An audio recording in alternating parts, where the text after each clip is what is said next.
Frank Stevenson was born on June 6, 1923. He grew up in the Wilson area, and after graduating from Wilson High School, he attended Penn State University. In his junior year of college, Mr. Stevenson volunteered for the ASTP program offered by the U.S. Army. The plan was that he would complete his education at Penn State and then begin the ASTP program. But in May of 1943, he was told to report to Fort Meade, Maryland for basic training, then assignment overseas. After completing basic training, Mr. Stevenson, now part of the 45th Infantry Division, headed for North Africa and eventually landed at Casablanca, then rode in a train of 40 and 8s to Oran. The fighting was over in North Africa when Mr. Stevenson was there, but his first action was still to come. On January 29, 1944, the 45th Division landed at Anzio. The Italian troops hardly put up a fight, but a few days into the invasion, the Germans counterattacked. What happened there was, like I said, there was no resistance for a little while, but Hitler gave the order to wipe that abscess off the face of the earth. And they brought down divisions and units from Yugoslavia and all over, and they hit our two battalions with 18 battalions, and didn't seem quite fair, but there was more to it.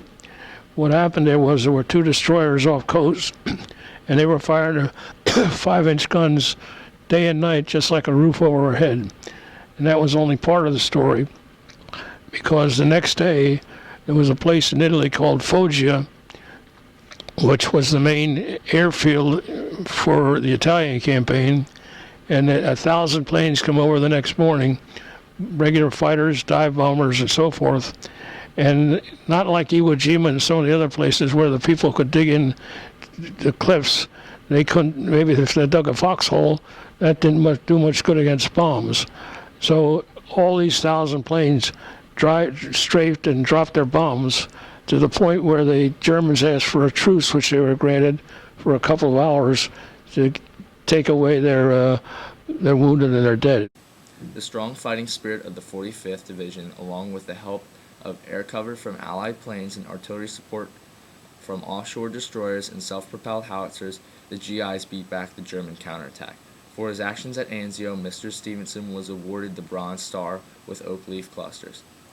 After Anzio, the 45th kept pushing through Italy until Rome fell on June 4, 1944. The 45th then began training for an amphibious assault on southern France, which was codenamed Operation Dragoon. The GIs hit the beaches in August once again to find little resistance at first. This time the division pushed far inland, encountering a few German squads here and there. The division moved so far ahead that it often had to slow down and wait for supplies. During their advance, the 45th had to cross through some of the French Alps, which luckily the Germans did not defend. After moving into central France, Mr. Stevenson and the 45th began to encounter stiffer German resistance, especially in the fall. In late October into early November, the 45th moved into the Vosges Mountains, where a stalemate set in between the Germans and the GIs. Fighting in the Vosges was slow and gruesome, and most casualties were due to German mortar and artillery fire from their Flak 88s and Screaming Mimi's mortars. We pushed up into what was called the Vosges Mountains, Vosges Mountains. I never heard of them, but they were somewhat in western France. By this time it was November, and it was starting to get very cold. And when we pushed into the Vosges Mountains, with a normal shell, when it explodes, the shrapnel goes up and out. And if you're in a foxhole 2 feet away, you won't get hit. But when you're amongst trees, if the shell hits the tree, it's what we call a tree burst, and now the shrapnel just goes down and out. And if you don't have a cover on your hole, and we didn't have time to put covers on the hole, a lot of kids got a lot of shrapnel on their backs and their legs and so forth. Plus, they had a lot of guys getting frozen feet.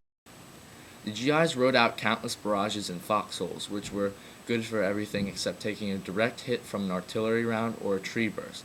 The GIs were weary and disappointed that the war would not be over by Christmas. Around this time, winter had settled in, and the GIs now had to cope with the bitter cold and snow. It was said that the winter of 1944 to 1945 was one of the worst Europe had ever had. Around Christmas time, Mr. Stevenson and the 45th crossed over into Germany, where the first fighting they got into was at the town of Aschaffenburg. The first combat we had was a town called Aschaffenburg, and the word was that Patton had cleared it. Well, that wasn't quite the deal. What had happened was Patton's son-in-law had been captured in Africa, and he wanted to release him. So he took a group of trucks and so forth, and they went into this prison camp, knocked open the gate, and they got his son-in-law and a few others out, but they didn't take enough troops or trucks to carry all of them, so many of them were recaptured. As one of our lieutenants from our C company, he had been captured earlier, and now here he was captured again. But fortunately, the Germans were not like the Japanese. They still treated him in a prison camp until the war was over. From there they pushed on into Bamberg, and then they went on to secure Nuremberg. On their way to Munich, the 45th discovered what this war was really about. They came upon the Dachau concentration camp and captured the camp with little resistance from the SS guards. Once the GIs got into the camp, they realized what they were really fighting for.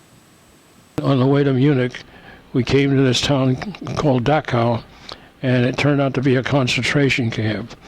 And when we got there, there were guards there, and our Colonel Sparks was battalion commander. And when he got there, the troops got all the German guards, lined them up along a canal, gave their weapons to the inmates, and let them mow them down. Well, that caused a problem because the 42nd Division had come in the back, and there was a lady reporter with them, and she reported this to powers that be, and Colonel Sparks was court-martialed and told to report to Patton for the trial. When he got to Patton, this fellow Sparks, not everybody liked their officers, but Sparks was one of those, when he led an attack, he wasn't sitting back say, "Go get him, boys." He sat in a tank with a shotgun. He never fired a shotgun, but he used it just as a prop, and he was right with the front kids, and the kids admired him more than any other officer around. So when the word got back to Patton, he looked up his record and he said, "What the hell are you doing here? Go back and rejoin your outfit." So he did. In all, over 30 Waffen-SS and regular German soldiers were executed, and countless more were shot and beaten by enraged inmates, some of which were wielding pistols given to them by U.S. troops. From Dachau, Mr. Stevenson's division pushed on to Munich. That's where he was when the division received word on May 8, 1945, that it was VE Day, Victory in Europe. After the war's end, Mr. Stevenson stayed in Germany with the 45th as part of the Army of Occupation. When he arrived back in the States, Mr. Stevenson was honorably discharged from the U.S. Army on October 3, 1945 at Fort Meade, Maryland. After the war, Mr. Stevenson went back to Penn State to finish his college career. He also went back to visit Anzio twice, where they have a cemetery at Nettuno for the GIs who lost their lives at Anzio. Mr. Stevenson has endured some of the toughest campaigns with the 45th Division, fighting in Italy, France, and Germany. We are lucky to have him around today as part of what America calls the greatest generation.